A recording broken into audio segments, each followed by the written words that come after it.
Welcome again students. और आज इस वीडियो में हम पढ़ने वाले हैं टॉपिक 2.3 चैप्टर 2 अम्ल क्षारक एवं लवण फॉर क्लास 10th।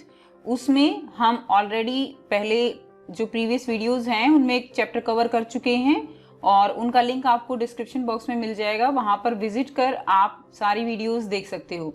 और इस वीडियो में हम पढ़ेंगे कि अम्ल एवं क्षारक के विलयन कितने प्रबल होते हैं।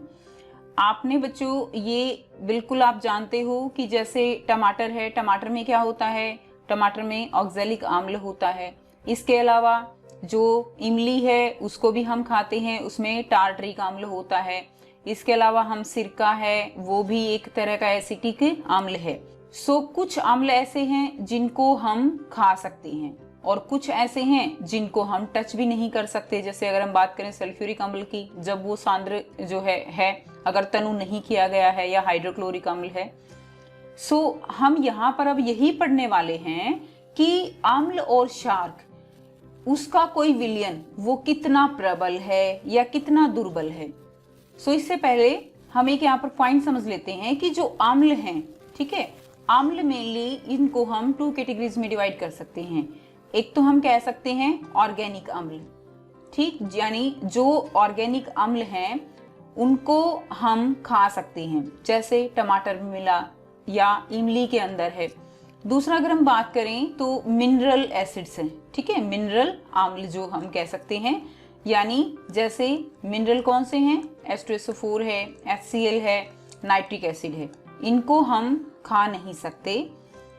अब इसमें आप जब 6 चैप्टर पढ़ोगे तो उसमें आप पढ़ोगे, आपने पहले पढ़ा भी हुआ है कि हमारा जो स्टमक है वो हाइड्रोक्लोरिक अम्ल जो है वो रिलीज करता है for the digestion of food, ठीक है, जो खाना हम खाते हैं उसका पाचन करने के लिए हाइड्रोक्लोरिक अम्ल वो निकलता है, जो कि भोजन जो है पाचित करने में हमारी सहायता करता है।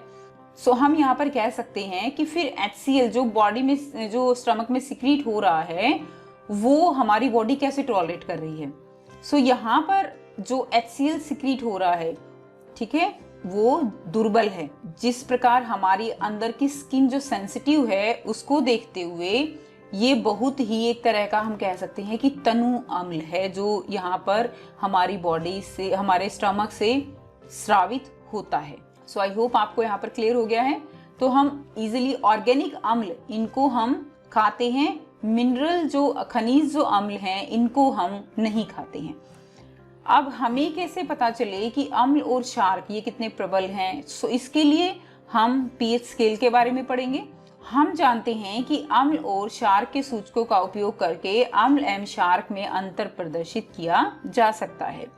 पिछले अध्याय में हमने H+ यानी जो हाइड्रोनियम आयन है और हाइड्रोक्सिल आयन्स हैं, इनके जो विलयन है, इनमें किस तरह से सांद्रता कम होना और तनुकरण के बारे में पढ़ा था। लास्ट लेक्चर में हमने पढ़ा था कि जब हम किसी भी अम्ल या क्षारक को तनु करते हैं, यानी उसको हम पानी में मिलाते हैं, तो उसके अंदर आयतन के अंदर H+ आयन और हाइड्रोक्सिल आयन, इनकी सांद्रता, इनकी जो आयनों की सांद्रता वो जो है क्या होती जाती है, वो कम होती चली जाती है। अब कम होने का मतलब क्या है कि जो भी अम्ल या क्षारक है उसकी शक्ति कम हो रही है एक तरह से, ठीक है। उसकी शक्ति तभी है जब जितने H+ ज्यादा होंगे, अम्ल या क्षारक की शक्ति ज्यादा है, जितने हाइड्रोक्सिल आयन होंगे क्षारक के अंदर उतनी ही उसकी शक्ति ज्यादा है। अब अगर हम यहाँ पर देखें, क्या हम किसी विलयन में उपस्थित आयनों की संख्या जान सकते हैं? क्या हम ज्ञात कर सकते हैं कि विलयन में अम्ल अथवा क्षारक कितना प्रबल है? सो इस जो लेक्चर है इसमें हम यही जानेंगे कि हम किस प्रकार जाने कि विलयन में अम्ल और क्षारक जो हमें गिवन है वो कितना प्रबल है। इसको जानने के लिए हम क्या प्रयोग करते हैं? सार्वत्रिक सूचक, ठीक है। सार्वत्रिक सूचक यानी यूनिवर्सल इंडिकेटर, जो अनेक सूचकों का क्या होता है, मिश्रण होता है। पॉइंट नोट कीजिए, सार्वत्रिक सूचक है जो अनेक सूचकों का मिश्रण है। इसका उपयोग करके हम ज्ञात कर सकते हैं। सार्वभौम सूचक किसी, यही है, सार्वत्रिक सूचक को सार्वभौम सूचक भी बोलते हैं। सार्वभौम सूचक किसी विलयन में हाइड्रोजन आयन की विभिन्न सांद्रता को विभिन्न रंगों में प्रदर्शित करते हैं। यानी एक तरह का सूचक है, इसको जब हम किसी भी विलयन में डालते हैं तो एक पर्टिकुलर कलर आ जाता है और उस कलर को हम पीएच स्केल पे जो हमें अलग अलग पीएच के कलर दिए हुए होते हैं उससे मैच करके हम बता सकते हैं कि दिए गए विलयन की सांद्रता कितनी है। किसी विलयन में उपस्थित हाइड्रोजन आयन की सांद्रता ज्ञात करने के लिए एक स्केल विकसित किया गया है जिसको हम क्या कहते हैं, पीएच स्केल। इस पीएच में पी जो है क्या है, पी जो है वो सूचक है पुषांश। पुषांश यानी जो कि एक जर्मन का शब्द है और जिसका अर्थ क्या होता है, शक्ति। तो यहाँ से आपका 1 मार्क का क्वेश्चन बनता है कि पीएच में पी आपको क्या प्रदर्शित करता है। तो पीएच में पी का मतलब क्या है, पुषांश, जिसका अर्थ होता है शक्ति। यानी यहाँ पर अगर आप देखें तो यहाँ पर पीएच का मतलब क्या है कि हाइड्रोजन, किसी भी अम्ल या क्षारक में हाइड्रोजन की कितनी शक्ति है। तो ये हमें पीएच स्केल जो है वो बताता है। इस पीएच स्केल से 0 अधिक अम्लता से 14 तक पीएच को ज्ञात कर सकते हैं। यानी ये स्केल कहाँ से शुरू होता है, 0 से शुरू होता है और कहाँ तक है ये स्केल, 14 तक गिवन है। साधारण भाषा में पीएच को एक ऐसी संख्या के रूप में देखना चाहिए जो किसी विलयन की अम्लता अथवा क्षारकीयता को दर्शाता है। यानी जो पीएच है उससे हम बता सकते हैं कि कोई भी जो विलयन है वो कैसा है, वो अम्लीय है या वो क्षारीय है। हाइड्रोनियम आयन की सांद्रता जितनी अधिक होगी उसका पीएच उतना ही कम होगा। सो इस चीज को आप नोट कीजिए कि आप जो है ये चित्र देख पा रहे हो, इसमें आप देखिए कि ये इस तरह से हाइड्रोजन आयन की सांद्रता को दर्शाया गया है। यहाँ पर अगर आप देखें तो यहाँ पर देखिए जैसे जैसे हम 7 जो पीएच गिवन है उससे इधर आते हैं तो यहाँ पर बढ़ती हुई अम्लीय जो प्रकृति है वो दिखाई देगी आपको। और यहाँ पर देखिए H+ जो हाइड्रोनियम आयन हैं वो यहाँ पर बहुत ज्यादा हैं। यानी जितने ज्यादा H+ आयन होंगे विलयन के अंदर उतना ही वो अम्लीय है, ठीक है, उसकी सांद्रता उतनी ही ज्यादा है, अम्लीय है और वो बहुत स्ट्रॉन्ग यानी प्रबल अम्ल है अगर उसकी पीएच मान 0 है। इसी तरह जैसे जैसे आप आगे बढ़ोगे आप देखोगे कि H+ की जो मात्रा है वो कम होती जा रही है। और ये किसकी मात्रा है, ये हाइड्रोक्सिल आयन यानी OH-, इसकी जो मात्रा है साथ साथ धीरे धीरे मात्रा बढ़ रही है। यानी एक तरह से आप कह सकते हो कि एक ऐसा पॉइंट आता है जहां पर H+ और हाइड्रोक्सिल आयन इनकी मात्रा क्या हो जाएगी, बराबर हो जाती है। और इनकी मात्रा बराबर होने का मतलब क्या है, H+ हाइड्रोक्सिल आयन ये क्या बना देते हैं, ये पानी बना देते हैं। यानी एक दूसरे के प्रभाव को खत्म करते हैं। ये हम ऑलरेडी पढ़ चुके हैं उदासीनीकरण अभिक्रिया में।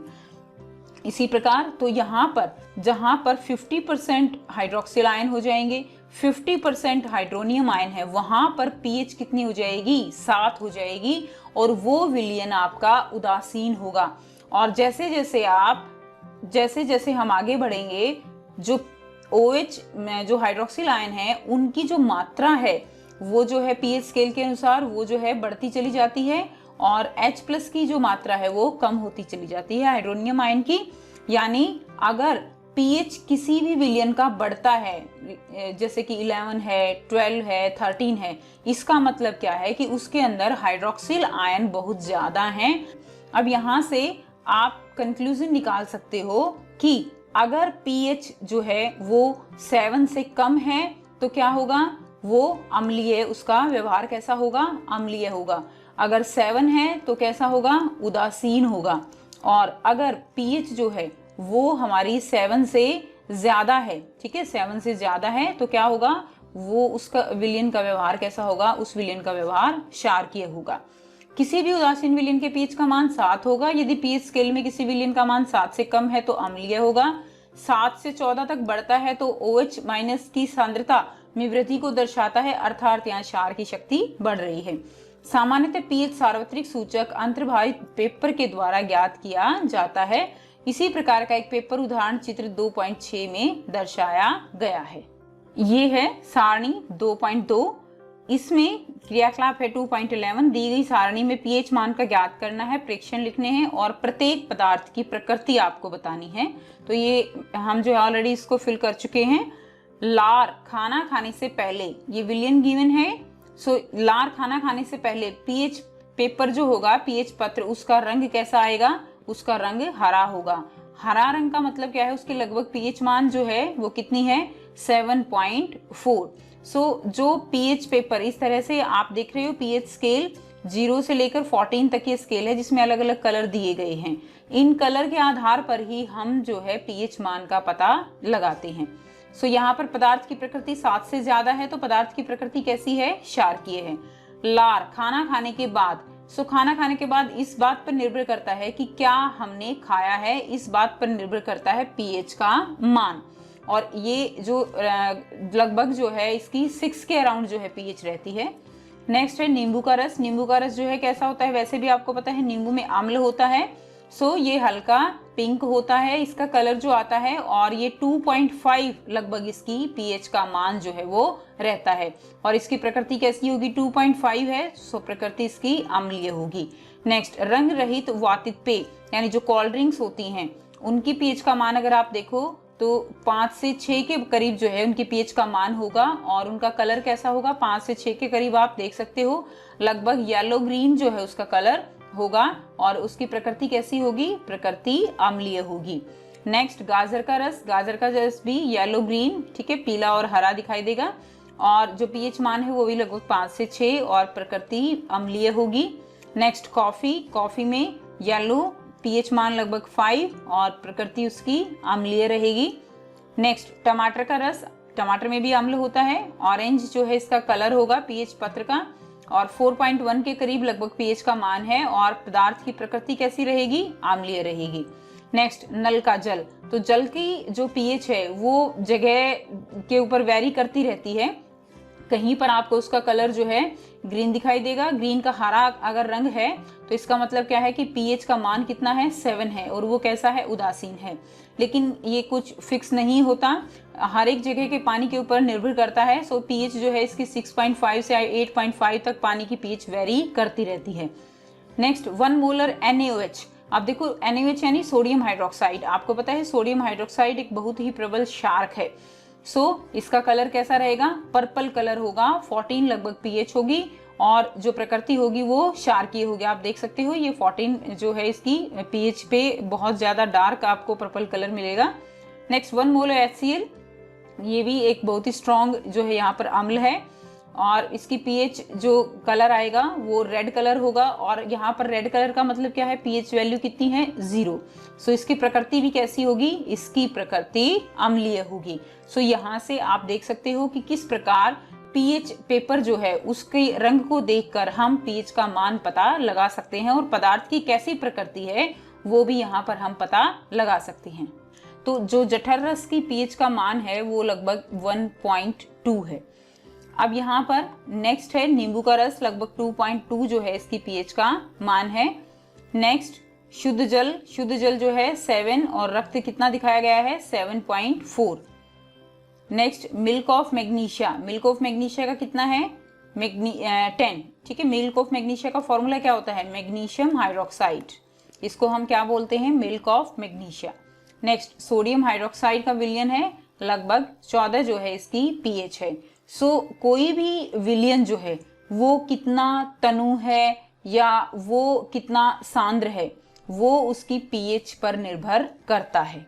आम्ल तथा क्षार की शक्ति विलयन में क्रमशः H+ आयन और हाइड्रोक्सिल आयन की संख्या पर निर्भर करती है।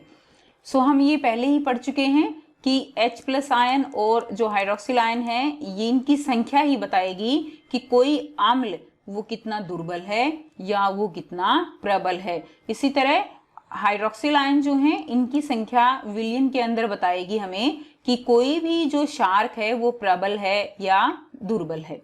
यदि हम सांद्रता के हाइड्रोक्लोरिक अम्ल तथा एसिटिक अम्ल जैसे 1 मोलर विलयन लेते हैं तो वह विभिन्न मात्रा में हाइड्रोजन आयन उत्पन्न करते हैं। देखिए, अगर हम HCl की बात करें या हम एसिटिक अम्ल का फॉर्मूला क्या होता है? CH3COOH। सो एसिटिक अम्ल की बात करें तो 1 मोलर अगर विलयन हम लेते हैं, तो अगर हम HCl की बात करें, इसमें हाइड्रोजन आयन जो निकलेंगे, हाइड्रोनियम आयन जो निकलेंगे वो संख्या में ज्यादा होंगे। और अगर हम एसिटिक अम्ल की बात करें तो इसके अंदर जो निकलेंगे वो जो है बहुत कम होंगे कंपैरेटिवली किसके, हाइड्रोक्लोरिक अम्ल के। सो हाइड्रोक्लोरिक अम्ल जो होगा यहाँ पर वो ये कैसा होगा, ये प्रबल होगा, और जो एसिटिक अम्ल होगा ये दुर्बल अम्ल होगा।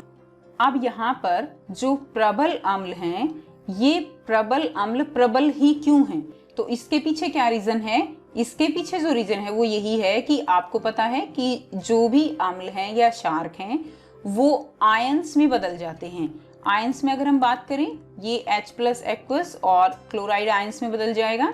सो यहाँ पर ये अम्ल जो है ये पूरी तरह से आयंस में बदल जाता है, जिसके कारण H+ की जो सांद्रता है, संख्या है, वो ज्यादा हो जाती है, और ये अम्ल कैसे हैं, प्रबल अम्ल हैं। चाहे आप फिर H2SO4 की बात करो, ये भी कैसा है, ये भी प्रबल अम्ल है। लेकिन अगर हम दुर्बल अम्ल की बात करें, जैसे एसिटिक अम्ल है या फॉस्फोरिक अम्ल है, इसके अलावा आप एग्जाम्पल ले सकते हो फॉर्मिक अम्ल है। सो ये अम्ल दुर्बल क्यों है, क्योंकि ये पूरी तरह से जो है आयंस में नहीं परिवर्तित होते। सो इसमें अगर हम एसिटिक अम्ल की बात करें तो CH3COOH है, तो ये किस तरह से आयंस बनाएगा, CH3COO नेगेटिव प्लस यहाँ पर H पॉजिटिव बनेगा, एक्वस बनेगा।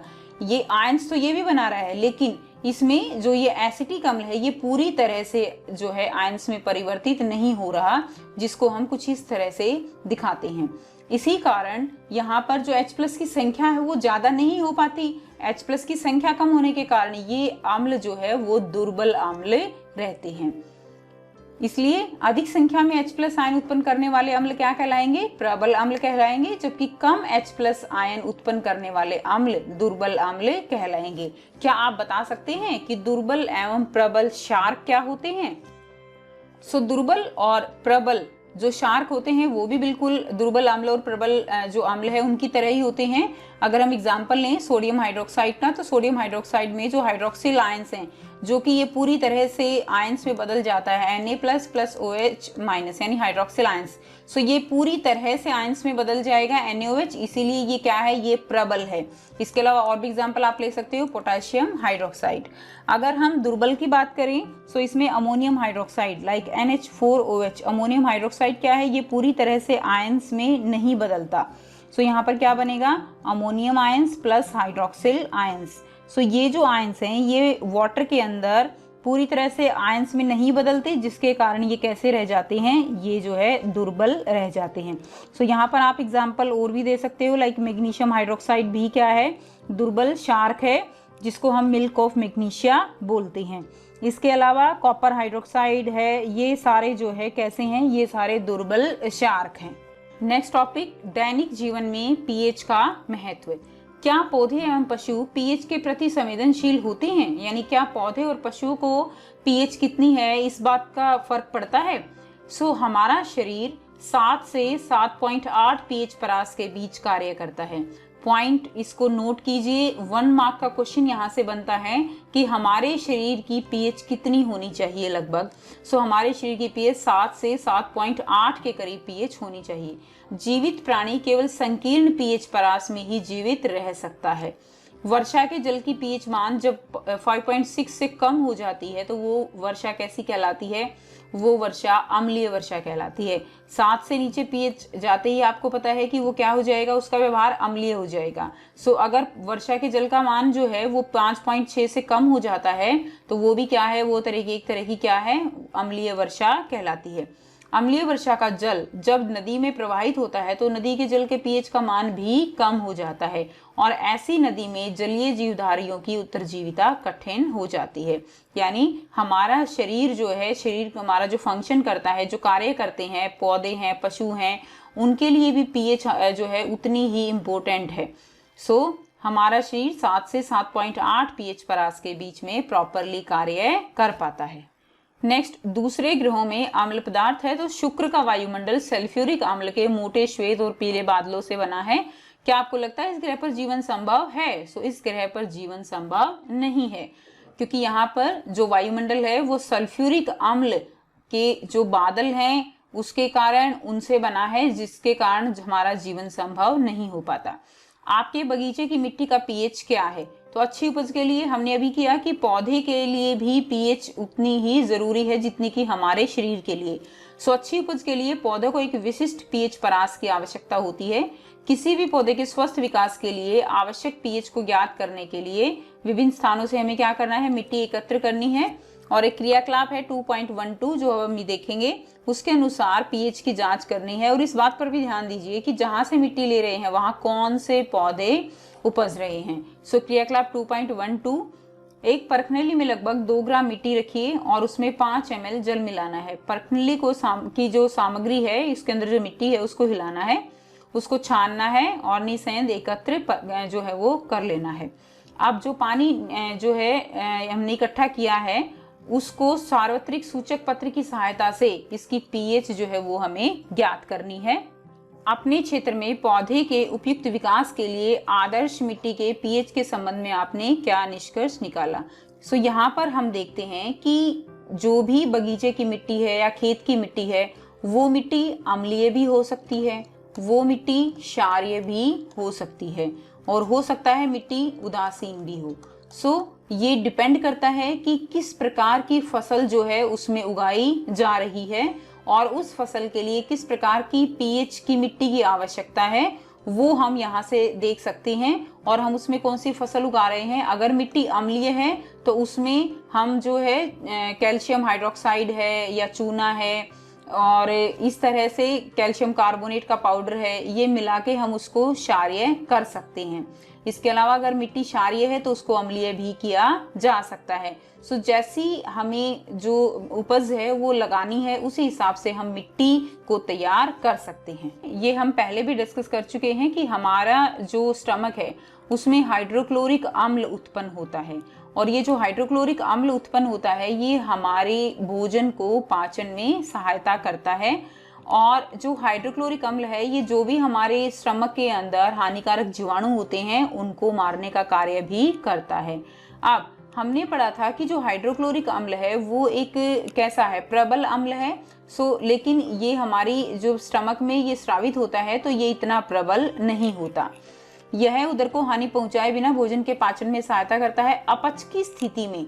ठीक है, जब स्टमक में अपच की स्थिति हो तो उस समय जो उदर है, उदर यानी स्टमक, अत्यधिक मात्रा में अम्ल उत्पन्न करने लगता है जिसके कारण हमें पेट में दर्द है, जलन है, उसका अनुभव होता है।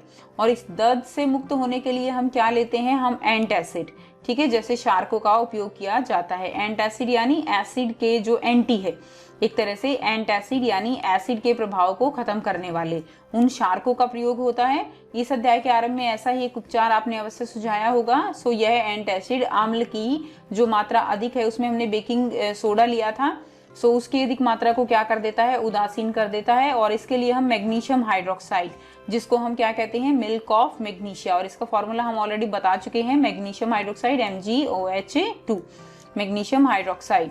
ऐसे दुर्बल क्षार का उपयोग किया जाता है। यहाँ से भी काफी इंपॉर्टेंट क्वेश्चन है कि जो स्टमक है उसकी अम्लता को दूर करने के लिए आप किस प्रकार की टैबलेट जो हैं वो लेते हैं।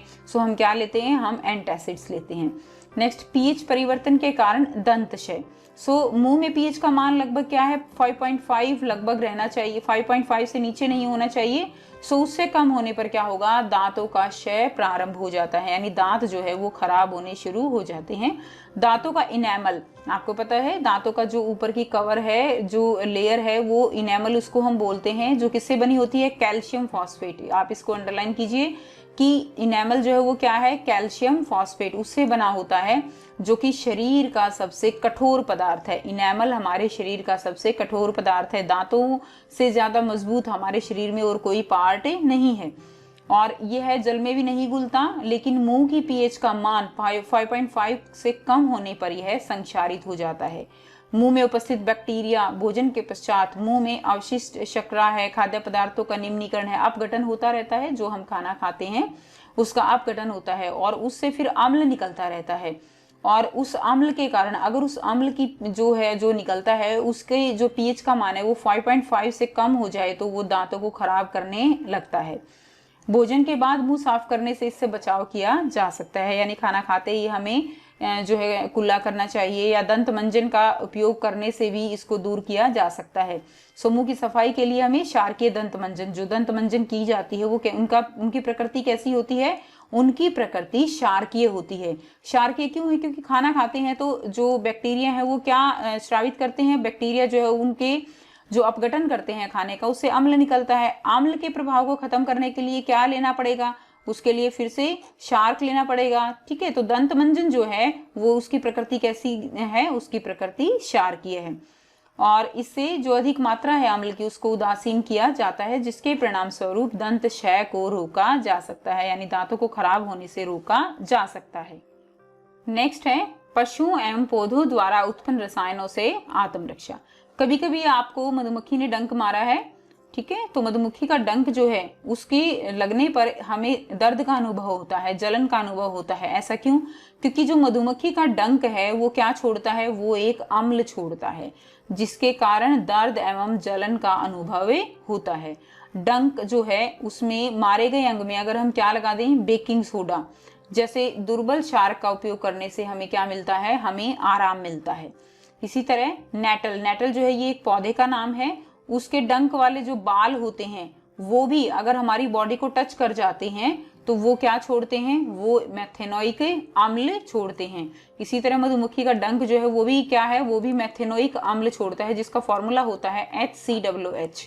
इसी तरह जो मेथेनोइक अम्ल जो है, ये जो नेटल पौधा है ये भी मेथेनोइक अम्ल जो है वो छोड़ते हैं, और इस मेथेनोइक अम्ल के कारण ही हमें हमारी जो बॉडी है उसमें दर्द का अनुभव होता है।